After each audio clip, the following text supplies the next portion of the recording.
បើអ្នកចង់អរគុណចង់ផ្ដល់ក្តីស្រឡាញ់ឲ្យនរណាម្នាក់ចូលអ្នកផ្ដល់ក្តីស្រឡាញ់និងការអរគុណដឹងគុណនោះចំពោះខ្លួនឯងជាមុនសិនព្រោះគ្រប់យ៉ាងដែលអ្នកឆ្លងកាត់វាកន្លងមកគឺខ្លួនយើងតែម្នាក់គត់ដែលព្រមបន្តដំណើរទៅមុខជាមួយយើងស្រឡាញ់ខ្លួនឯងឲ្យបានច្រើន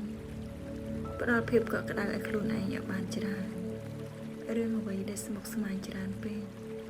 អ្នកគួរតែដោះលែងវាហើយប្រើអារម្មណ៍ល្អៗឲ្យខ្លួនឯងអ្នកដទៃគេនឹងបោះបង់អ្នកទៅថ្ងៃណាមួយប៉ុន្តែអ្នកដែលមិនបោះបង់អ្នកគឺជាខ្លួនអ្នកត្រូវធ្វើអ្វីដែលខ្លួនឯងចង់ធ្វើពេញចិត្តនិងស្រឡាញ់នៅអ្វីដែលខ្លួនឯងមាន